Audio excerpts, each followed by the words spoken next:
the same question, and I get asked this probably once a week, is once you've defined your story, once you know what your North Star is, I'm going to keep you on track on that story, is learn where you need to tell that story.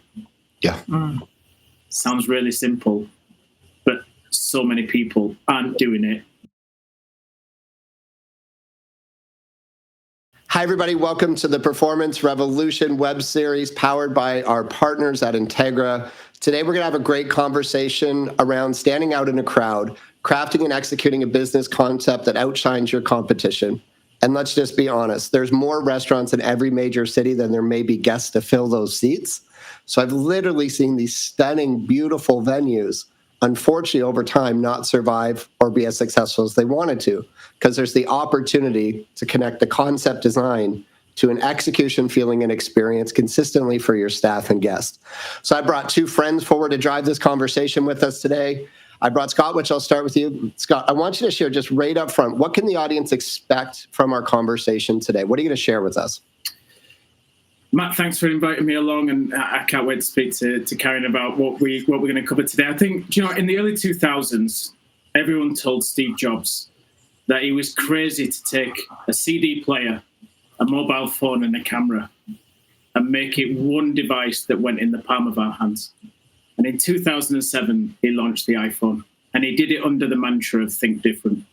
And because of that, when we were looking at what we want to do at InHospitality, we took that mantra, think differently, because the real opportunity right now in food and beverage, restaurants, hotels, catering, whatever it might be, is to start thinking differently about what we've always done, because the market, the modern traveler, the modern guest is changing so much that it's time to just rewrite everything that's happened before and create something bold and exciting. And I think for those people listening today, it's to really think about what Steve Jobs did with those three things and how we put it into one hand and how we use that as the center of our lives today and how we can apply a similar mindset into what we're doing in food and beverage.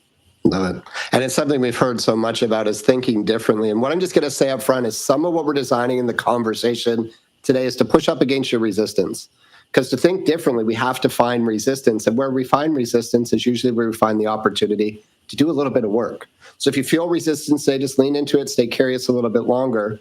And Karen, just before we go and get into introductions, can you share with me just some opportunities how you and your team at Integra have worked with your partners to really help them focus on their concept, help them focus on the experience they provide? 100%. I mean, and that's a great lead in looking at where back in 2007 things were and where we are now. So we've been around for over 25 years as Integra. So a lot of things have changed. Looking at where we were to where we are to where we're going now. And it's really about being flexible and nimble, working with our clients, hearing what they're looking for, how they're actually developing within their business. And for us to actually really highlight that we're more than just food. Because unfortunately, a lot of times people think of us as only food. We are actually a performance improvement company. So what that means is that we're looking at what's through food distribution, but also what's actually happening within people's businesses. So looking as we expand within our universe, whether it's in Canada or abroad, what is it that really our customers, our clients, and our consumers are looking for? So is that building materials? Is that looking at IT and technology? That's really where we're expanding and growing because we're hearing what our clients are telling us and making sure that we're actually being flexible with our approach and growing within those areas. And I think that's brilliant, right? So just when we share today, we're going to have some conversation around Integra, but it's not just about Integra. It's about that partnership piece. So how can we sit across from somebody with common goals and values and create a path forward? And I'd love to get into some of those moving elements. And before we do, I'd like to do introductions. So my name's Matt Rolfe. I'm a hospitality leadership coach. Been doing this for 20 years, had the chance to work with thousands of restaurants over the last 20 years. My job today is just to draw the experience from our incredible guests. Scott, what I'd love you to do next is just share who you are, what you do, and who you serve. 100%. So I grew up in hospitality. It's where I've been most of my career. I grew up in hotels. That's where I learned my education. 15 years working in five-star hotels with some of the best brands on the market. And in 2015, I decided that food and beverage was my passion. So I moved into independent restaurants and worked in independent restaurants for a restaurant group there that was an investment model. Over 7 years, worked with people like Alain Ducasse, Dominic Ansel, Frederic Vardon, and some other big brands across 4 operating platforms, working in 14 countries, and oversaw annual revenues of $175 million across London, New York, Saudi Arabia, and Kuwait.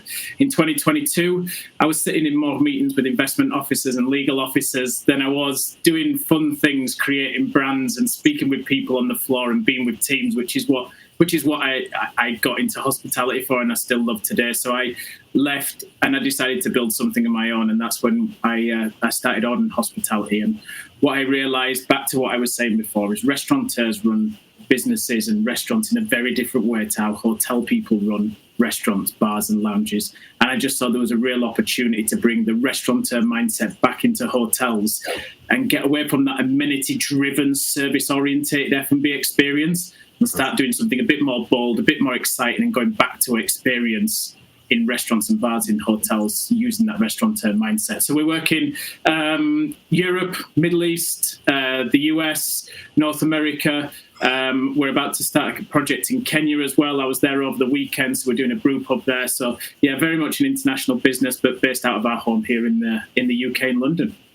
And thank you so much for the introduction, Scott, and the experience. It's an incredible wealth of experience. I thought you were younger than that, but it looks like you got some time in the industry. But one thing we want to do with our global reach is when you think of hotels inside the UK market, I think of brilliance. I think of remarkable service. That's why we've reached out to somebody like Scott to share that experience from these incredible markets, because it does translate, whether you're running a coffee shop, a multi-site national chain, or a hotel in Canada. Everything we shared today, you have the ability to make it relevant for yourself and your concept. So we're going to Canadianize the solutions because we can all learn from these global markets. Karen, I'd love for you to introduce yourself. Who are you? What do you do? And who do you serve? Absolutely. So my name is Karen Flynn. I've actually been in the food service industry since I was 14. I started actually in banquets, went to QSRs, and then once I finished my education, I actually went into the operations, more so for healthcare. Then I went into food distribution, CPG packaging for Nestle, and I actually strategically wanted to finish my career in procurement because I felt like it was the final piece of the food service pie. So I'm in the Foodie for Life program. Very happy to be here. And the clients, the partners that I actually work with cross multiple segments, and in some cases cross multiple countries around the world. So I do work for the Canadian division, but we are a global business. And the world is a much smaller place. So we're able to pull resources from multiple places around the world. And what's happening in the UK is extremely relevant for what's happening within the Canadian or North American business. When working with the clients that I do work with, for the most part, I would say that I work with the larger portfolios of business. Yeah. Looking for flexible solutions of what suits them and taking what we have internally and customizing it to make sure that it actually works and benefits them in their business. Love it. So what I share, and I say this humbly, we have some incredible experience. We have lifetimes in the industry on this call today, and we're going to really dive into some context, so some concepts. But we want you to be able to have some tactical solutions to go back and help your business should you need to or want to as soon as you watch this. So, Scott, we want to kind of tie this concept design into this experience for staff and guests. And I know you have so much experience in this space, but just share with the audience, what's an ideal scenario when you've really seen a design and intention, so a blueprint, turn into an experience? How does that work ideally? Yeah, I think always it starts with the story. Right, that is the North Star that goes with it, and every conversation that we have with developers, architects, designers, whatever that is, it always starts with that story that's there, and that then leads everything that goes from it. So, prime example: when we create our concept documents, when we're developing new concepts, the first 3 pages are the same pages no matter what we do or what concept we come up with. The first one is, how do we explain the concept in one sentence? Yeah. Because when you do that, you have complete clarity over what that concept is. So that's the first one. The second one then is the story. Like, what is the concept and what's it all about, and what are those foundations that really bring the whole thing to life and start getting people engaged. And the third one is we always pick 4 pillars that we believe is what that brand stands for. Sure. And those are one word, brand DNA, we call it. It's one word, and then we explain it. And before we do anything else with the concept, we get the owners of that project to agree to those 3 things. Because once we've agreed to those 3 things, then that then dictates everything else that goes through the business, whether that's interior design, whether that's the OS&E, whether that's the menu, whether that's the staff culture, whether it's the uniforms, the way the staff interact with guests. It becomes your North Star. So I think that the story is always the thing that kind of unites everyone in the whole wheel of bringing something to life.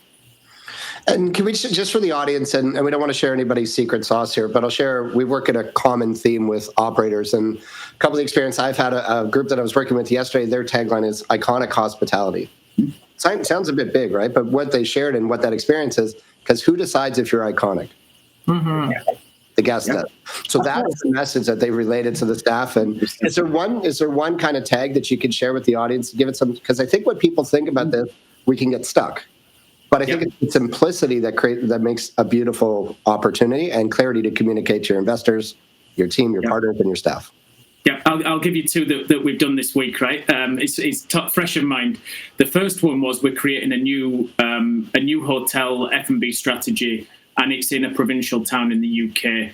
And this hotel has the opportunity to be the best hotel and the best restaurant and the best bar in town. So we've literally called that one sentence, #best in town. And the reason we put hashtag on that is that we want people to be going, where's the best place in town for X? Oh, it's there. Where's the best place in town for a beer? It's there. Where's the best service? It's there. The best in town. That's our North Star across everything. So that's the first one. The second one is we're doing this brew pub in Kenya. They have their own strapline for what they want the mall, which is where the brewery is going to be, which is a destination of lifestyle. Yeah. So we're going to embrace that and go, okay, we've got to create a destination, and we've got to have lifestyle. We've got to play into that ethos of what it is, so that it really becomes an anchor for the brand. So they're like 2 real life examples that we've used this week that really kind of embody what that one sentence can do. Because if I start talking to you now about these concepts, you can instantly challenge me on the first one now to go, is that decision going to make us the best in town? Yep. And if I can't answer it, you go, let's move on. It's not the best in town. Come back when it is. And I think that's the power of storytelling. Yeah, I think that's amazing. And Karen, I'd love to tie you in here. And even that lifestyle piece, like because that's something easy to say, but you got to define it for that concept. It's great.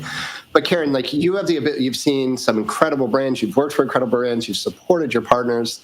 What are some of your favorite experiences personally when you go out, and what creates a remarkable experience where you feel a partner's connected the concept to the experience? So on a personal level, when I'm actually looking for a place to visit, whether it's a hotel or a restaurant, I can give a restaurant example if that works for you. Sure. I actually really enjoyed, as a teenager, going to a restaurant in Niagara Falls, New York, as a family, because they welcomed us like we were part of their family.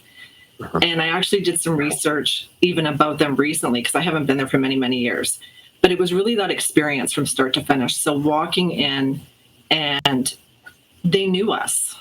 It wasn't like a Cheers experience, because obviously I was a teenager, but similar to that, where everybody kind of knows your name, you kind of get that feeling. And I know it's a little cliche, but at the end of the day, we felt like people that belonged there, that were part of their family and were an extension of it. And from the time that we sat down to the professional server coming over, and I use that term because the people that actually were there were professionals. They weren't just people that kind of came in and were like, hey, I kind of want to do this as a side hustle. This was their career.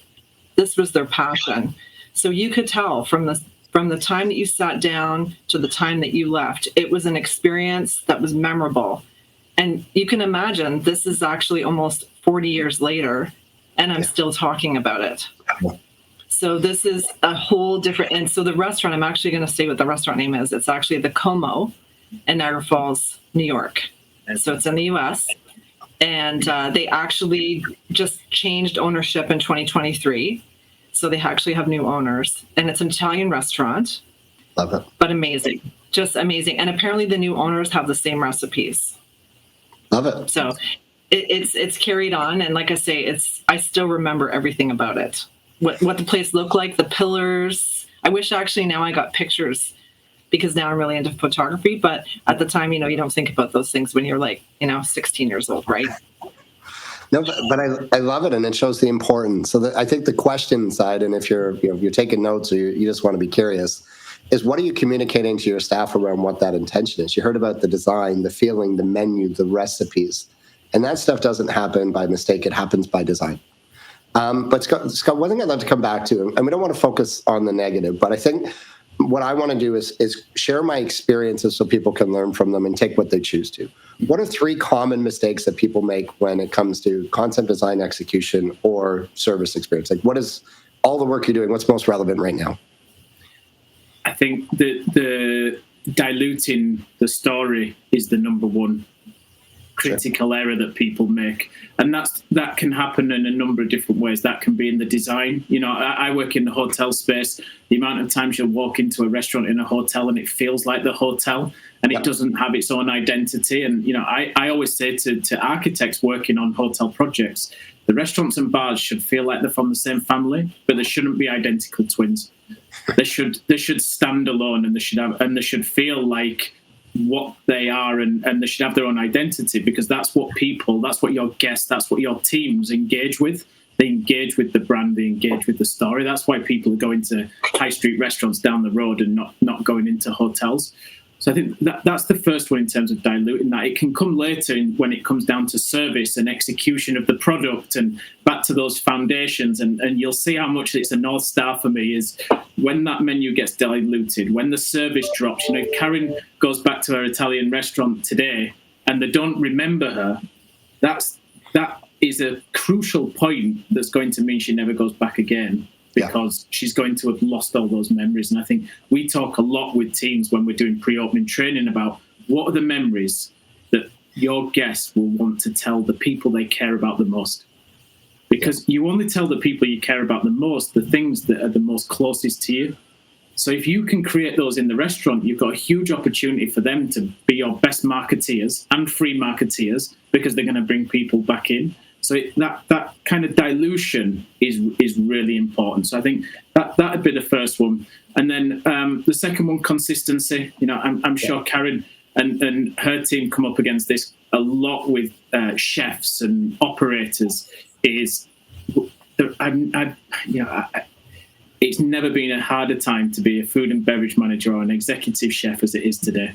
Because honestly, in 2015, when I left hotels, there wasn't the pressure on making cost lines as there is today.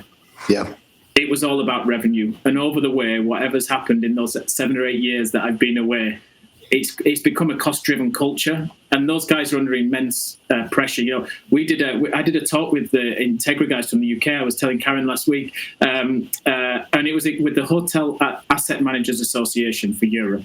And Sean Singleton from the UK office showed how the full English breakfast had changed in price over the last 5 years since COVID. But breakfast allocations, and I know because we've done a white paper on this, our breakfast allocations haven't changed.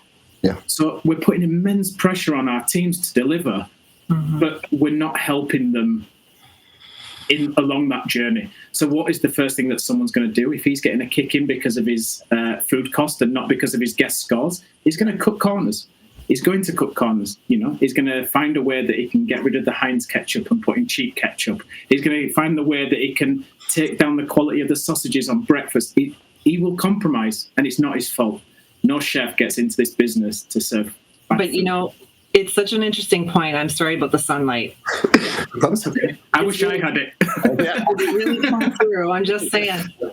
It's interesting because where do people cut corners? You brought up such a great point. And that's really where it comes into a lot of time that people actually spend that they don't actually have to. That's where someone can actually pick up the phone and say, Karen, or whoever it is on the Integra team. Can you help us with this? Here's where we're struggling. A lot of times we all know it's center of the plate, right? That's a reality that we all face, or it's the commodity market. But I think the big thing is looking at different ways that you can actually save yourself time. And Scott, last week you brought up a great point about keeping people happy, making people happy. That's the most important thing, right?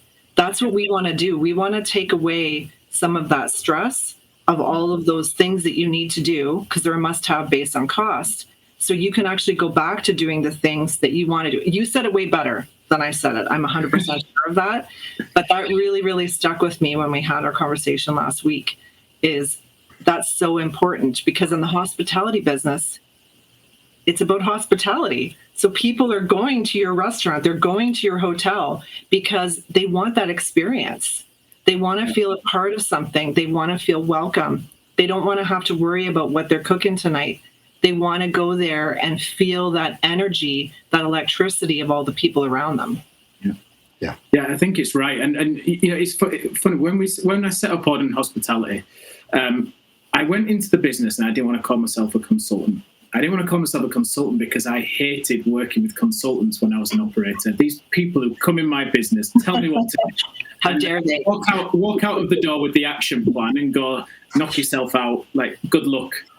If it works, it's because I wrote a great action plan, and if it fails, it's because you didn't follow the action plan properly. Like, you're in a no-win situation. Exactly. So when we did that, I just vowed that as much as we'd bring expertise, hoteliers, restaurateurs, operators, one thing they don't need is blue sky thinking.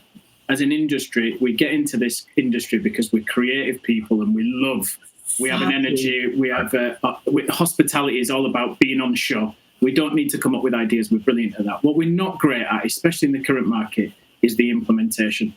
So I always vowed as part of our team that we would have operators who not only could come in and help guide, but could then also do the coaching element after that to help chefs, help operators implement that in the business to be successful. Because my determination of success of the people that we work with is if they're still doing the same thing and the same concept 5 years down the line.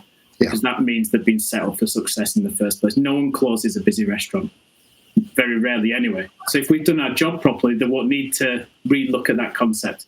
So we operate a consulting practice up until the point of where our ideas are ready for implementation, and then we go into a coaching process, and we do that with the team to set them up for success. And I think, back to what you were saying, Karen, is, especially when you're working with independents, I always say to people, don't buy alone.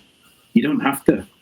Go and join a big group of people who can help you buy things cheaper and take the pressure off your chef and can get the work done. You don't need to hire purchasing people, because the chef can build a relationship with those guys who have a much wider pot than you do to get the best on the market for the most efficient price that can help you deliver your returns.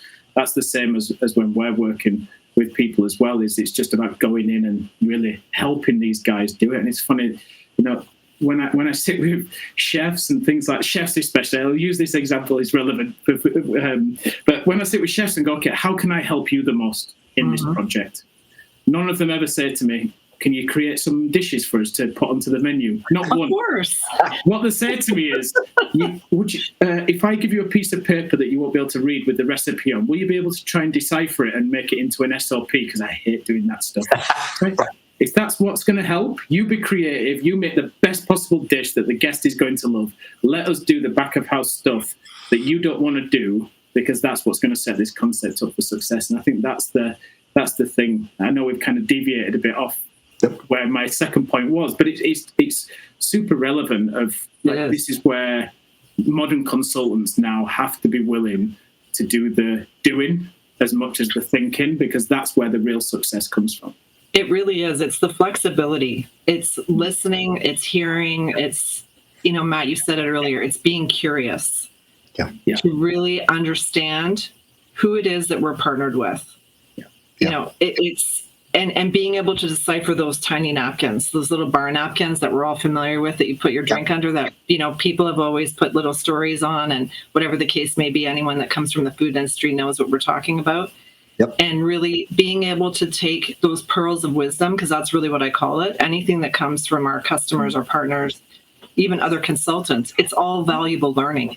And that's what actually helps companies like ours, companies like Integra, be even better and best in class in what we're doing by developing more resources, more tools, more digital things that are relevant based on our customer need, and then continuing to innovate for the future. I think you're so true with that. It's funny, and we talked earlier about being across different countries and things, and I really believe working with people who see different markets, different parts of the world, can really help you find like a niche or a USP that might not have been tapped. And it's funny, whenever we go to different parts of the world, we always kind of do one exercise, which I think would be really, really useful for people watching this, which is when we're going to a new market. We did it in Kenya last week. We did it in this provincial town we always sit there and pick a city. So let's say London, for example.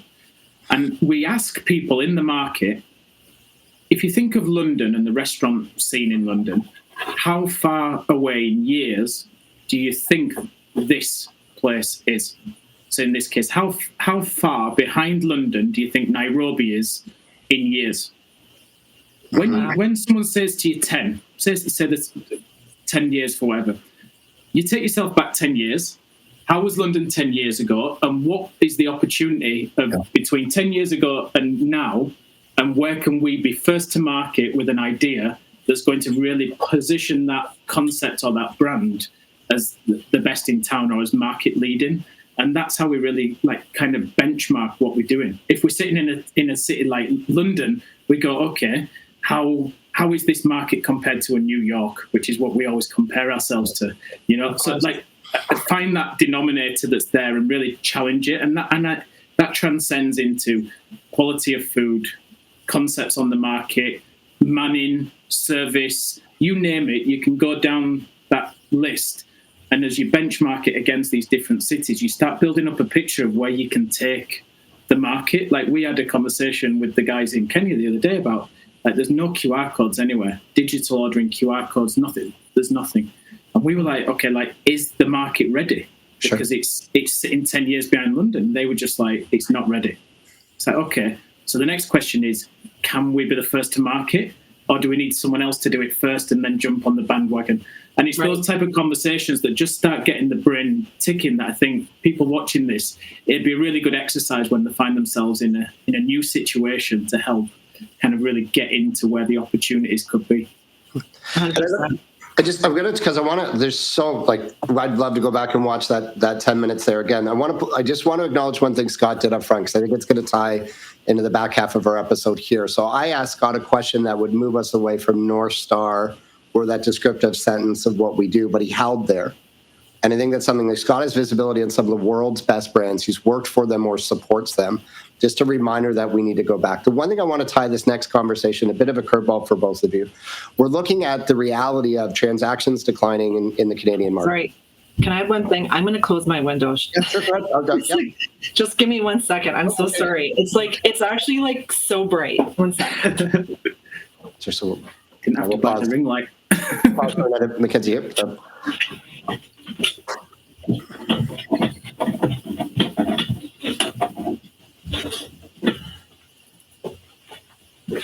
I do think it's super ironic though, right? That it was so bright. It's and I was just thinking shine bright like a diamond. Anyways, sorry, carry on. I'm going to leave us just for 3 seconds here, just for an edit, and then I'll jump into this question. Sorry about that. So one thing I wanted to draw us back to is the reality in the Canadian market, Scott and Karen, is we're looking at the potential of double-digit transaction decline. And what I'm listening through my operator lens as you're sharing is what's the compound impact? So what's the return on time, return on investment, if we were able to find a couple hours to invest in our story or invest in our staff? So Scott, I'm going to come to you, then Karen. It's how can we invest to change this trend, right? We have to go all in and looking at optimizing guest transactions, and that means optimizing the experience. But to go back, kind of what do we do to find time? If we do find time, how do we really get people motivated? And how do people get ahead of this trend or away from the trend of transaction decline? my number one advice to operators when they ask me exactly the same question, and I get asked this probably once a week, is once you've defined your story, once you know what your North Star is, I'm going to keep you on track on that story, is learn where you need to tell that story. Sounds really simple, but so many people aren't doing it regularly enough, aren't doing it well enough, thinking about it too much. And it's once you've got that story, like, just go out and tell the world, whether that's through your people when the guests are coming through the door, whether that's on your website before people even engage with you, or whether that's on social media. You have to tell that story. And the question I then get asked, which might be what comes next, is, so how do I do it? The number one thing I'm saying to people now is take marketing away. This is hotels, so it's very niche. Take marketing away from your marketing team, your hotel marketing team, and give it to your F&B director and make him the owner of his own success. Wow. And once you do that, take the marketing person out of his headcount and put a content creator in his headcount. And have one guy there who's going to go around and find the amazing people in your business who can tell the most amazing stories in your business, who can go out and tell the world about it and start driving people back through. Because 2 examples in London of restaurants that have done this. One is Fallow, it's in Piccadilly restaurant. The other one is called Trinity Restaurant. It's in Clapham, just on the outskirts of the centre. They're now seeing more bookings through YouTube than they are through OpenTable and third-party networks, because they've got content creators in their business capturing the chefs making dishes, capturing the bar guys making drinks, capturing the waiters saying what dishes they love the most and why. And it's just, if you go watch them on YouTube, it's so genuine, it's so authentic. All these people who've been watching Gordon Ramsay and all the rest of it on TV are now going onto YouTube to see more raw and authentic content, and it's producing backing covers.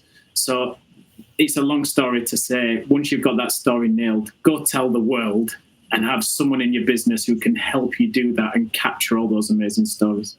And for those that have been following us on this episode of Karen, I'm going to tie this question back into you, but we did a great episode on smartphone storytelling that there's a library to go back to and learn that recipe that Scott and I have learned from our friend Sean. But Karen, what I'd love to tie in, because the one thing when I look at is most operators say, I'm already overworked, overwhelmed, and over capacity. So we understand we need to tell our story more, or we need to engage with our staff, guests, YouTube. But what I would love to hear is, how does Integra help their partners find time? So is there a solution that you're providing that creates, like my side, if we found 2 hours a week, that's 2 weeks a year we could reinvest in our people and our guests. 4 hours a week, 4 weeks. Like it's not, we don't need dozens of hours. If we get intentional time, how can a partner like Integra help us find that intentional time? 100%. So time is money. We all know that. And it's very, very important. And as well as the story. Because if you don't believe your own story, no one else is going to believe it. So I will say that about a story. I know that wasn't directly asked, but it really is important. How we can actually work with customers, clients, partners, vendor partners, whoever it is better understanding what their need is, really hearing what's happening within their business, understanding where they want to actually save time. And usually it's around what everyone's talking about. It's around cost. It's around labor, operational efficiencies. So we may not today be able to write you an SOP on your what's happening in your dish machine room or anything like that. We do have areas that can help with that. But a lot of times we're looking at cost efficiencies. So we have a lot of data and digital reports that we can work with you on. We have the overall reports, but we also have customized reports.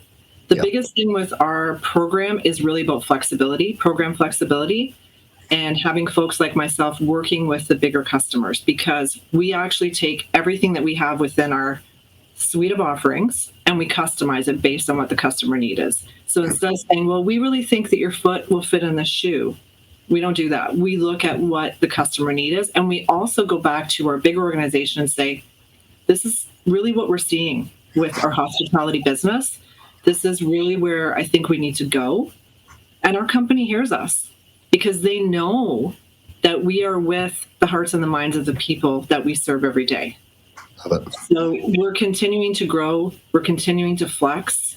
We're continuing to accommodate what our customer need is. And I think that's really important, because if you don't hear people, and what I mean by that is if you're not listening to what people need and you're not acting on that, then you're kind of like that 10-year-old story that Scott was talking about. You're in the past and you're not moving forward to the future. And that is something that we are doing. We are moving, we are looking to the future.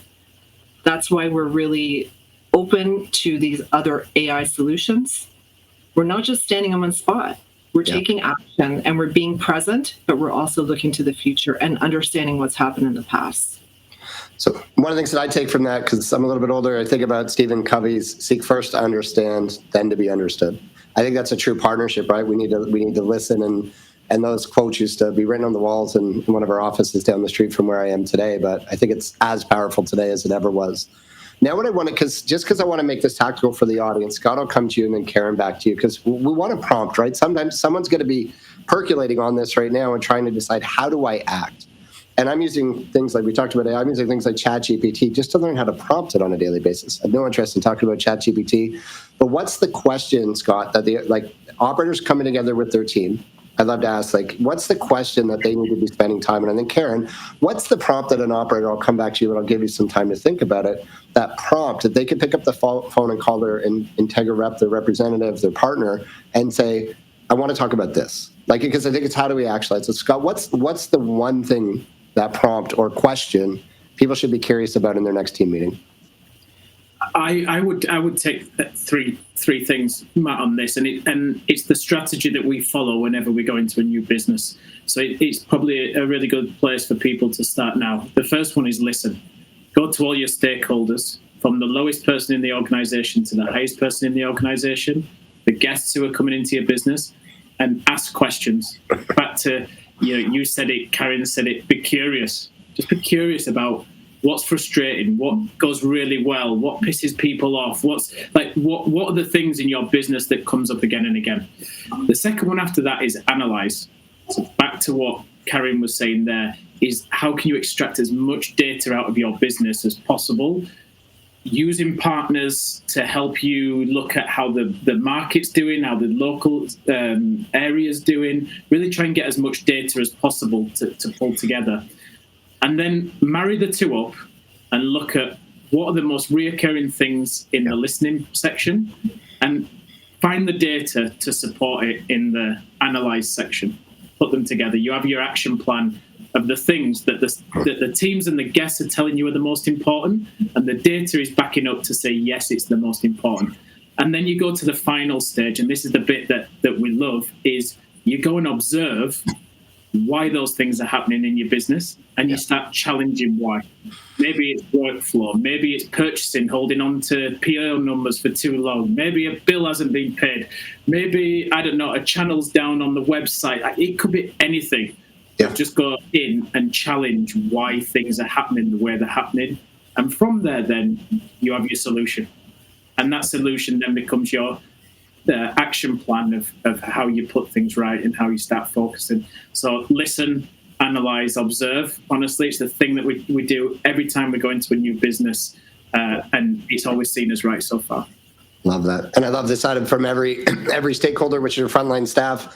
We've used things like pattern recognition, pattern utilization, are our patterns working for us, pattern optimization. It's this exact same approach, common language, but every single leader, business, team, operation has patterns.